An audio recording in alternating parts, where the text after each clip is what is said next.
বন্ধুরা, আলু দিয়ে ডিম দিয়ে ঝোল অনেক দিন রান্না হয়নি, খাওয়াও হয়নি। তাই আজকে ইচ্ছা হলো এভাবে আলু দিয়ে ডিম দিয়ে ঝোল করব। তো সেই জন্যই প্রস্তুতি নিচ্ছি।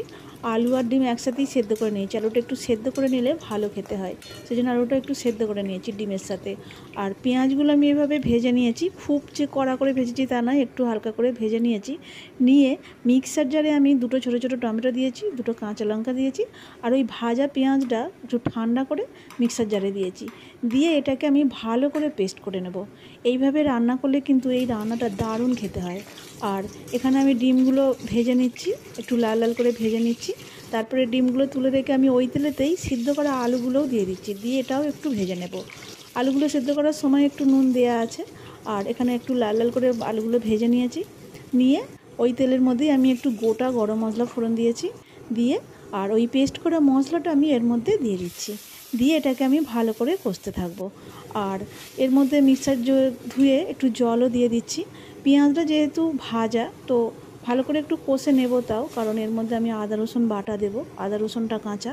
তো এখানে গুঁড়ো মশলার মধ্যে আমি দিচ্ছি শুকনো লঙ্কার গুঁড়ো, হলুদ গুঁড়ো, জিরে গুঁড়ো আর ধনে গুঁড়ো আন্দাজ মতো করে দিয়েছি। আর নুনটাও দিয়ে দিচ্ছি এর সাথে। দিয়ে এটাকে আমি ভালো করে কষতে থাকবো, যাতে পেঁয়াজটা ভাজা হলেও রসুনটার যাতে গন্ধ না থাকে, সেই জন্য আদা রসুন বাটাটা দিয়ে দিলাম। দিয়ে যতক্ষণ না জলটা শুকিয়ে আসে ততক্ষণ আমি এটা নাড়তে থাকবো।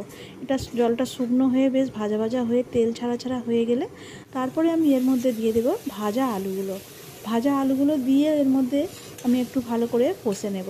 মশলার সাথে আলুগুলোকে ভালো করে একটু নাড়াচাড়া করে নেব। নিয়ে তারপরে আমি এর মধ্যে জল দিয়ে দেবো। দেখো, আলুগুলো সুন্দরভাবে মশলার সাথে কষা হয়ে গেছে, লাল লাল মতো হয়ে গেছে।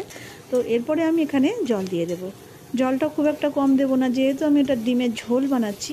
তো জলটা বেশ কিছুটা দেব, যাতে আলুগুলো ডুবো ডুবো হয়ে ফুটতে থাকে। আলুগুলো আগে থেকেই একটু সেদ্ধ করা আছে, তারপর আবার ভাজা আছে, তো খুব একটা বেশি সময় লাগবে না। 5 মিনিটের মতো আলুটা মশলার সাথে ফোটালেই আলুগুলো ভালো সেদ্ধ হয়ে যাবে। আর এই ঝোলটা ফুটে উঠলে আমি এর মধ্যে ভাজা ডিমগুলোও দিয়ে দেবো। সব দিয়ে আমি এটাকে 4-5 মিনিট ফুটতে দেব। গ্যাসটা কমিয়ে দিয়ে কিছুক্ষণ আরও ফোটালে আরও সুন্দর টেস্ট হবে। তো ডিমগুলো আমি দিয়ে দিয়েছি। দিয়ে এটাকে আমি গ্যাসটা কমিয়ে দিয়ে আরও 2-4 মিনিট ফুটতে দেব। একদম শেষে নামাবার আগে ঠিক একটু গুঁড়ো গরম মশলা দিয়ে দেবো, তাহলে এটা খেতেও সুন্দর হবে আর সুন্দর সেন্টটাও হয়ে যাবে। ডিমের তরকারি কেন, যে কোনো রান্নাই যতগুলো মানুষ রান্না করবে তত রকম কিন্তু টেস্ট হবে। একই পদ্ধতিতে বানালেও টেস্ট কিন্তু আলাদা আলাদা হয়। তো আমি এইভাবে বানিয়েছি, রোজকার যে জিনিস দিয়ে ডিমের ঝোল বানাই সেইগুলোই একটু আলাদা রকম করে করেছি। এটা কিন্তু দারুণ খেতে হয়েছে। এই যে ঘন একটা ঝোল বানিয়েছি, এটা ভাত রুটি দু রকম দিয়েই ভালো লাগবে। একবার বানিয়ে দেখতে পারো, সুন্দর খেতে। ধন্যবাদ।